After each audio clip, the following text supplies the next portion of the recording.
सुरुवातीलाच एक मोठी बातमी संभाजीनगरमधून आहे। संभाजीनगरमध्ये उमेदवारी मिळाली नाही म्हणून शिवसेनेचे काही लोक संजय शिरसाट यांच्या घरी पोहोचलेत। त्यांनी थेट शिरसाटांच्या घराबाहेरच ठिय्या आंदोलन सुरू केलंय। वर्षानुवर्ष पक्षाचं काम केलं, आम्ही मोठ्या निष्ठेनं शिंदेंच्या मागे गेलो, मात्र ज्यांनी आमची गद्दार म्हणून संभावना केली त्यांनाच तिकीट दिली असा आरोप कार्यकर्त्यांनी केला आणि त्या विरोधात हे कार्यकर्ते ठिय्या आंदोलनासाठी बसले। आणि विषय असा आहे की या तिकटाच्या वेळेस साहेब मला म्हटले शिवसेनेचे कार्यकर्ते संजय शिरसाटांच्या घरी दाखल झालेले आहेत। संजय शिरसाट यांना 2 दिवसांपूर्वी सुद्धा नाराजीचा सामना करावा लागला होता। राजेंद्र जंजाळ यांच्या नेतृत्वाखाली शिवसेनेचे काही कार्यकर्ते परवा रात्री संजय शिरसाटांच्या घरी गेले होते। त्यांना जाब विचारला होता, कमी जागा मिळाल्याबद्दल त्यांनी हा जाब विचारला होता। आता उमेदवारीवरनं ही नाराजी उफाळून आलेली आहे। संजय शिरसाटांच्या घराबाहेर एक कार्यकर्ता आपल्या समर्थकांसह ठिय्या आंदोलनासाठी बसलाय।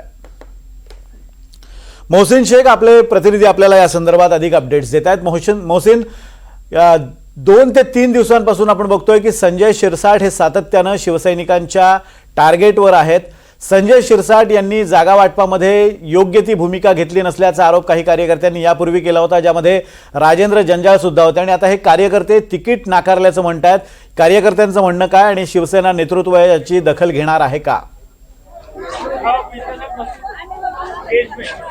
नक्कीच आपण बघतो की संभाजीनगरमध्ये उमेदवारीवरून सतत 3 दिवसांपासून नाराजी नाट्य सुरू आहे। आता संजय शिरसाट यांच्या घराबाहेर हे गेटवर आपण बघतोय जे उमेदवार होते आता ते संजय शिरसाट यांच्याशी बातचीत करायला गेले, मात्र त्यांच्या सोबत आलेल्या महिला या गेटवर अजूनही ठिय्या मांडून आहेत। त्यांचं म्हणणं आहे की प्रभाग क्रमांक 20 मधून त्यांना उमेदवारी हवी होती, त्यांना शब्द देण्यात आला होता, मात्र मोहसिन, तुमच्याकडे पुन्हा एकदा येतो। आता आपण ही दृश्य पाहतोय, आदित्य ठाकरे हे शिवतीर्थ या राज ठाकरेंच्या निवासस्थानी दाखल झालेले आहेत। राज ठाकरेंच्या भेटीसाठी शिवसेना ठाकरे गटाचे नेते आदित्य ठाकरे दाखल झालेले आहेत। काही वेळापूर्वी त्यांनी ही भेट घेतलेली आहे। ही दृश्य आपण पाहतोय, आदित्य ठाकरे यांची गाडी शिवतीर्थ या राज ठाकरे यांच्या निवासस्थानाबाहेर आपण पाहिली आणि काही वेळापूर्वीच ते तिथं दाखल झालेले आहेत। राज ठाकरे यांच्याशी चर्चा करण्यासाठी आदित्य ठाकरे तिथं दाखल झाल्याचं समजतंय। आपल्याला माहिती आहे की अमित ठाकरे आणि आदित्य ठाकरे हे एकत्रितपणे प्रचार सभा घेणार आहेत, त्याचबरोबर अनेक ठिकाणी ते प्रचारात एकत्र दिसणार आहेत। त्याबाबतचं नियोजन केलं जात आहे आणि त्या अनुषंगानं ही भेट होत असल्याचं कळतंय। राज ठाकरे यांची सुद्धा आदित्य ठाकरे या दरम्यान भेट घेणार आहेत। आताची आपण जी दृश्य पाहत होतो, आदित्य ठाकरे हे शिवतीर्थ या निवासस्थानी दाखल झालेत। आणि आता 5 वाजताच्या 5 मोठ्या बातम्यांना सुरुवात करूयात। मुंबईसह पिंपरी चिंचवडमध्ये महायुतीला मोठा धक्का बसला। ही आपली पहिली बातमी आहे। महायुतीतील उमेदवारांचे अर्ज बाद करण्यात आलेले आहेत। या संदर्भात सागर कुलकर्णी यांच्याकडून आपण अपडेट्स घेणार आहोत। दुसरी बातमी आहे मुंबई महानगरपालिकेची। महानगरपालिकेसाठी भाजपसह मनसे आणि ठाकरेंची शिवसेना सज्ज झाली आहे। जानेवारीपासून प्रचारांचा धडाका सुरू होणार आहे। प्रचार नेमका कसा असणार आहे, कुणाच्या कुठे सभा आहेत, या संदर्भात देवेंद्र कोलटकर आपल्याला माहिती देणार आहेत। त्याचबरोबर तिसरी बातमी संभाजीनगरातून आहे। भाजपमध्ये उमेदवारी वाटपावरून आता सुरू झालेला वाद शिगेला पोहोचलाय। मोहसिन शेख त्या ठिकाणी आहेत, आपण त्यांच्याकडनं ही अपडेट्स घेणार आहोत। चौथी बातमी आहे पुण्यात भाजपनं एक क्लिअर मेसेज दिलाय। पुणे महापालिकेत भाजपनं जास्तीत जास्त महिलांना संधी दिली आहे। नेमकी बातमी काय, सविस्तर जाणून घेऊयात। रेवती हिंगवे या संदर्भात बोलण्यासाठी आपल्यासोबत आहेत। तर चंद्रपुरात भाजप महानगर अध्यक्षांना पदावरून हटवण्यात आलंय, नेमकं कारण काय याची सविस्तर माहिती आपण अभिषेक भटपल्लीवार यांच्याकडनं जाणून घेणार आहोत। सुरुवातीची बातमी आहे मुंबईतून। महापालिका निवडणुकांसाठी मतदान होण्याआधीच मुंबई वॉर्ड क्रमांक 211 आणि 212 मध्ये यंदा कमळ आणि धनुष्यबाण ही चिन्ह दिसणार नाही आहेत, कारण या 2 ठिकाणी महायुतीचे उमेदवार दिसणार नाही आहेत। या दोन्ही वॉर्डात एबी फॉर्म दिल्यानंतरही उमेदवारी अर्ज दाखल केलेला नाही आहे। तर पिंपरी चिंचवडमध्ये महायुतीला मोठा धक्का बसलाय। भाजपचे 3 आणि शिवसेनेचे 2 एबी फॉर्म बाद झालेले आहेत। अर्ज भरण्याची मुदत संपल्यानंतर 5 एबी फॉर्म जमा करण्यात आले, त्यामुळे ते बाद झालेत। त्यामुळे पिंपरी चिंचवडसह मुंबईतील 2 वॉर्डात युती आउट झाल्याचं चित्र आहे। सागर कुलकर्णी आपले प्रतिनिधी आपल्याला या संदर्भात अधिक अपडेट्स देत आहेत। सागर, 5 ठिकाणी पिंपरी चिंचवड आणि मुंबईमध्ये असे म्हणून 5 ठिकाणी महायुतीला झटका बसलेला आहे। शिवसेना आणि भाजपला नियोजनाचा अभाव आहे की काही संपर्कात कमतरता राहिली? विनोद, एकतर मुळात शिवसेना आणि भाजप सारख्या इतक्या जुन्या जाणत्या पार्टीकडनं अशा स्वरूपाच्या चुका होणं हे फार मोठी गोष्ट मानावी लागणार आहे। एका बाजूला भाजप बिनविरोध आल्याचा सुद्धा ढोल वाजवतं, पण दुसरीकडे मुंबईमध्ये 227 जागी स्वतःच्या निवडणुका लढवायची तयारी करणारा भाजपसारखा पक्ष 2 ठिकाणी थेट उमेदवार देत नाही. या 211 आणि 222 या वॉर्डमध्ये भाजपाकडनं अधिकृत उमेदवार भाजपाच्या लिस्टवर जाहीर करण्यात आलेला, पण ते दोन्ही अर्ज दाखल झाले नाही आहेत. एक अर्ज दाखल केला गेला, पण त्याच्यामध्ये काही तांत्रिक चुका आल्या, त्यामुळे तो उडालेला आहे. तर दुसरा वॉर्ड क्रमांक 212 मधला अतिशय महत्वाचा आहे, कारण की भायखळामध्ये अरुण गवळींची मुलगी गीता गवळी या वॉर्डातून त्यांच्या पक्षाच्या वतीने उभा राहिलेली आहे आणि या ठिकाणी भाजपाने सुद्धा उमेदवार जाहीर केला होता. तो अर्ज दाखल करायला खानोलकर म्हणून महिला ज्या आहेत त्या पोहोचल्या होत्या, पण त्यांना पोहोचायला उशीर झाला आणि त्यामुळे तो अर्ज दाखल केला गेला नाही असं सांगण्यात आलेलं आहे. भाजपाच्या पक्षश्रेष्ठींनी या दोन्ही गोष्टींची अतिशय गंभीर दखल घेतलेली आहे, कारण की भाजप जर निवडणुकीची तयारी पूर्ण करत असतो तर अशा वेळेस अशा त्रुटी का राहतात, या संदर्भात काही मुद्दाहून कोणी जाणीवपूर्वक अशा गोष्टी केल्या आहेत का आणि त्यामागचा काही उद्देश आहे का, या संदर्भात समिती गठीत केलेली आहे. आता ही चौकशी केली जाणार आहे.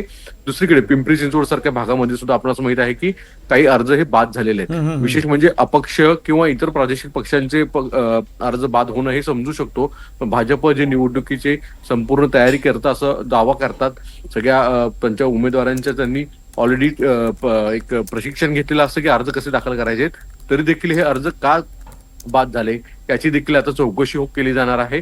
यामागे काही अन्य कोणती कारण आहेत का याची देखील चौकशी केली जाणार आहे. विनोद, धन्यवाद सागर दिलेल्या अपडेट्स बद्दल. आता या संदर्भात भाजपनं चौकशी समिती नेमलेली आहे आणि ही चौकशी समिती तपास करणार आहे की जाणीवपूर्वक हे फॉर्म बाद होण्यासाठी प्रयत्न केले गेले की चुकून हा सगळा प्रकार घडलाय. आणि आता आपण बातमी पाहणार आहोत पुण्यातून. राज्यातील आगामी महानगरपालिका निवडणुकांसाठी आता राजकीय वातावरण तापायला सुरुवात झाली आहे. या पार्श्वभूमीवर सभांचा धडाका सुरू होणार आहे. पुणे महानगरपालिकेसाठी भाजपचं मिशन पुणे निश्चित करण्यात आलंय. या नियोजनानुसार पुण्यात मुख्यमंत्री देवेंद्र फडणवीस यांच्या 3 सभा आयोजित करण्यात आल्या, तर अमित शहांचा सुद्धा पुणे दौरा होणार असल्याचं कळतंय. तर दुसरीकडे 4 जानेवारीला ठाकरेंचा वचननामा सुद्धा प्रकाशित होणार आहे. तर 5 जानेवारीला मुंबई पूर्व उपनगरात दोन्ही ठाकरे बंधूंच्या सभा होणार आहेत. निवडणुकीच्या पार्श्वभूमीवर ठाकरे बंधूंच्या मुंबईत 3 सभा आयोजित करण्यात आलेल्या आहेत. या संदर्भात जाणून घेऊयात. देवेंद्र आपल्यासोबत आहे. देवेंद्र, दोन्हीकडे सभांचं नियोजन करण्यात आलेलं आहे. मुख्यमंत्री देवेंद्र फडणवीसांच्या 3 सभा आहेत. खुद्द अमित शहा हे सुद्धा पुण्यात येणार आहेत. ते पदाधिकाऱ्यांशी संवाद साधणार आहेत, बैठक घेणार आहेत. आणि दुसरीकडे ठाकरेंचं प्रचाराचं नियोजन कसं आहे?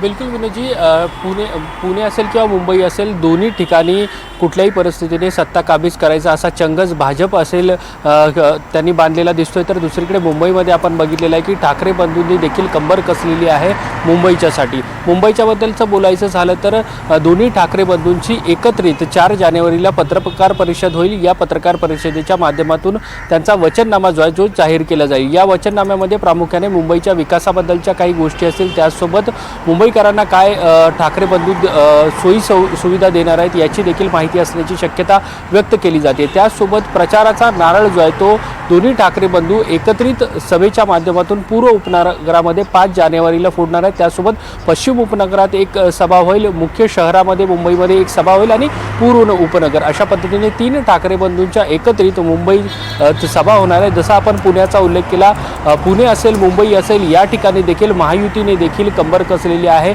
महायुतीच्या देखील मोठ्या नेत्यांच्या सभा ज्या आहेत त्या मुंबई पुण्यामध्ये होणार आहेत. पुण्यामध्ये देखील देवेंद्र फडणवीसांच्या सभा होणार आहेत, तर मुंबईमध्ये देखील देवेंद्र फडणवीस सभा घेणार आहेत. त्यासोबत 11 जानेवारीला कदाचित पंतप्रधान नरेंद्र मोदी हे देखील मुंबई दौऱ्यावरती असणार आहेत. त्यामुळे येत्या काही दिवसामध्ये आपल्याला मुंबई असेल, पुणे असेल किंवा इतर शहरं असतील ज्या ठिकाणी महानगरपालिकेच्या निवडणुका होतात त्या ठिकाणी प्रचाराचा धुरळा उडलेला आपल्याला पाहायला मिळेल.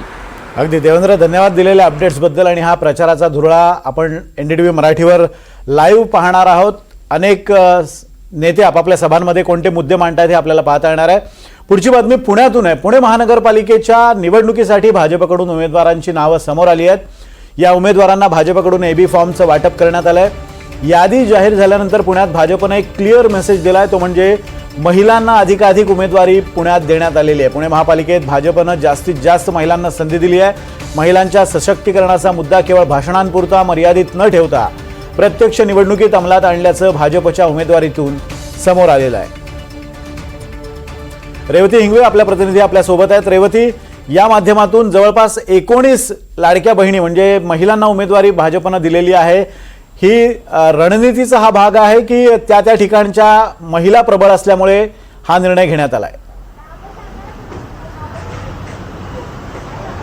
नक्कीच विनोद, खरं तर भाजपनी ज्या उमेदवारांना एबी फॉर्म काल दिले आहेत त्याचे एक एक करून नावं खरं तर आता समोर यायला लागलेले आहेत आणि जे काही आरक्षण आहे ते आरक्षण सोडून तब्बल 9 महिलांना खुल्या प्रवर्गातून म्हणजे सर्वसाधारण प्रभागातून देखील उमेदवारी देण्यात आलेली आहे. त्यामध्ये भाजप हा जो पक्ष आहे तो सगळ्यात अग्रेसर आहे. त्याच्यामध्ये एकूण 9 महिला ज्या आहेत त्या महिला आहेत निवेदिता एकबोटे, संगीता दांगट, अर्चना जगताप, विनया बहुलीकर, कविता वैरागे, वीणा घोष, पल्लवी जावळे, रेश्मा भोसले, रंजना टिळकर अशा या 9 महिला आहेत ज्यांना खुल्या प्रवर्गातून उमेदवारी देण्यात आलेली आहे आणि इतर जे आहे ते आरक्षण जिकडे जिकडे महिलांचं पडलेलं आहे तसं तसं देण्यात आलेलं आहे. म्हणजे एकूण तब्बल 165 जागांपैकी 91 जागांवरती भाजपकडून महिला लढणार आहेत. त्यामुळे एक वेगळा संदेश, तुम्ही म्हटलात तसं अगदी बरोबर आहे की फक्त भाषणापुरतं ते मर्यादित न राहता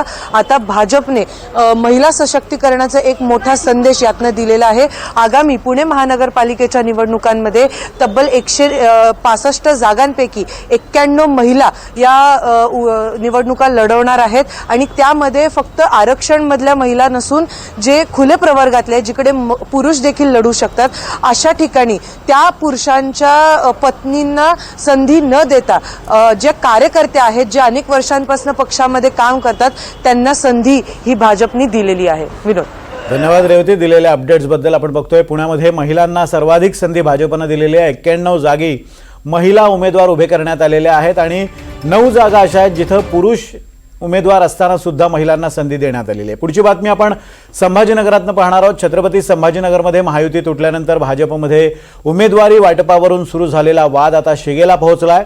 भाजपच्या मध्यवर्ती प्रचार कार्यालयासमोर संतप्त कार्यकर्त्यांनी गोंधळ घातलाय. यावेळी कार्यकर्त्यांनी माजी केंद्रीय मंत्री डॉक्टर भागवत कराड यांची गाडी सुद्धा रोखून धरली होती. तर कॅबिनेट मंत्री अतुल सावे यांच्या गाडीला काळं फासून तीव्र निषेधही आज नोंदवण्यात आलाय. यावेळी संतापलेल्या भाजप कार्यकर्त्यांनी सावे आणि कराड यांचे फोटोही फाडलेत. इच्छुक उमेदवारांनी घटनास्थळी गोंधळ घातला. अंगावरती पेट्रोल ओतून आत्मदहनाचा प्रयत्न सुद्धा एका कार्यकर्त्यानं केला. त्याचबरोबर सावेंच्या पीएला आणि नातेवाईकांना तिकीट दिल्याचा आरोप यावेळी करण्यात आलाय. पोलीस संरक्षणात सावे आणि कराड यांनी अखेर घटनास्थळावरून काढता पाय घेतलाय. ही 4 दृश्य पहा. 4 दृश्यांच्या माध्यमातून आज दिवसभरात संभाजीनगरमध्ये काय घडलं याची कल्पना आपण करू शकतो. सावे आणि कराडांच्या गाडीला सकाळच्या सुमारास घेराव घालण्यात आला. नाराज कार्यकर्त्यांनी राडा घातला. या दरम्यान काही कार्यकर्त्यांची तब्येत सुद्धा बिघडली. त्यानंतर कराड आणि सावेंच्या फोटोलाही काळं फासलेलं आणि त्यांच्या गाडीसमोरच हा सगळा प्रकार सुरू होता. एका कार्यकर्त्यानं अंगावर पेट्रोल ओतून आत्मदहनाचा प्रयत्न केला. इतर कार्यकर्ते आणि पोलिसांनी त्याला वेळीच रोखल्यामुळे पुढचा अनर्थ टळलाय.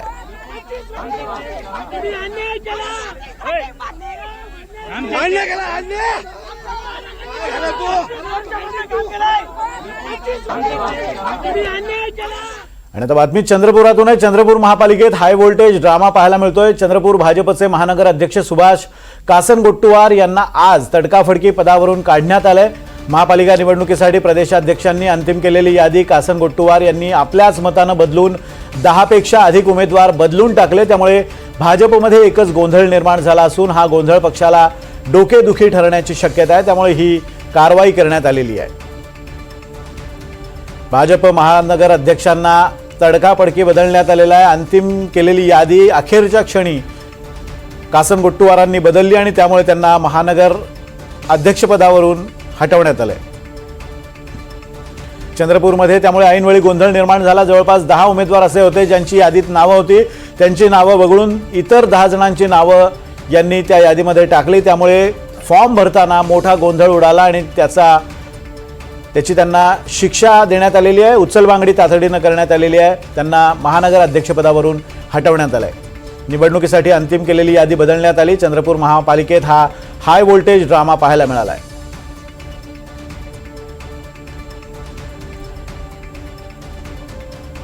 राज्यातल्या 29 महानगरपालिकांमध्ये काल दुपारपर्यंत उमेदवारी अर्ज दाखल करण्याची अंतिम मुदत होती. काल दुपारी 3 वाजेपर्यंत 28 महानगरपालिकांमध्ये अर्ज दाखल करण्याची अंतिम मुदत होती, तर मुंबईसाठी ही मुदत 5 वाजेपर्यंत होती. आणि या दरम्यान चंद्रपूरमध्ये एक मोठा हाय व्होल्टेज ड्रामा पाहायला मिळाला. आपण या संदर्भात अधिक माहिती घेऊयात. आपले प्रतिनिधी अभिषेक भटपल्लीवर आपल्यासोबत आहेत. अभिषेक, हा सगळा प्रकार नेमका काय झालेला आहे? 10 जण जे ऐनवेळी बदलण्यात आलेले आहेत आणि त्यामुळे काही गोंधळ झाल्याचं समजतंय. नेमका गोंधळ काय झाला आणि याची दखल घेत त्यांना महानगर अध्यक्षपदावरून हटवण्यात आलंय? नक्कीच आज चंद्रपूरमध्ये आज नवीनच गोष्ट आज समोर आलेली आहे आणि धक्कादायक घटना आहे. भाजपचे महानगर अध्यक्ष सुभाष कासमगोटवार यांना तडकाफडकी पदावरून हटवल्याने भाजपमध्ये सध्या मोठी खळबळ माजलेली आहे. काल